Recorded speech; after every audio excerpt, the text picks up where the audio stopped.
বলছি জামাই, অনেকদিন তো হলো শ্বশুর বাড়ি বসে বসে খাচ্ছ, এ নাও বাজারে ব্যাগটা নাও আর বাজারে যাও, বাজার করে নিয়ে আসো। হ্যাঁ মা, যাচ্ছি। তা টাকা পয়সা আছে না দেবো? কম টাকায় আবার সস্তার পচা জিনিসটা তুলে নিয়ে এসো না। এই চলো বাড়ি চলো।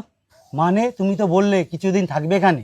যেখানে আমার স্বামীর মান সম্মান নেই সেখানে আমি থাকতে চাই না।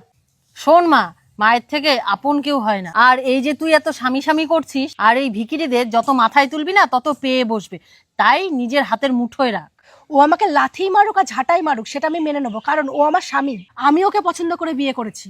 তোমরা আমার সাথে সারা জীবন থাকবে না মা, ও আমার সাথে সারা জীবন থাকবে। আর যে আমার সাথে সারা জীবন থাকবে তার যেখানে কোনো মান সম্মান নেই, কোনো সম্মান নেই, সেই বাড়িতে আমি থাকবো না। ও তো বসেই ছিল, তুমি ওকে ভালো মতন বলতে পারতে, যাও বাবা গিয়ে বাজারটা করে নিয়ে আসো। আর তুমি ওকে যেভাবে কথাটা বললা সেটাই ওকে অপমান করা হলো, আর ওর যেখানে অপমান হবে সেই বাড়িতে আমি থাকবো না। এই চলো চলো।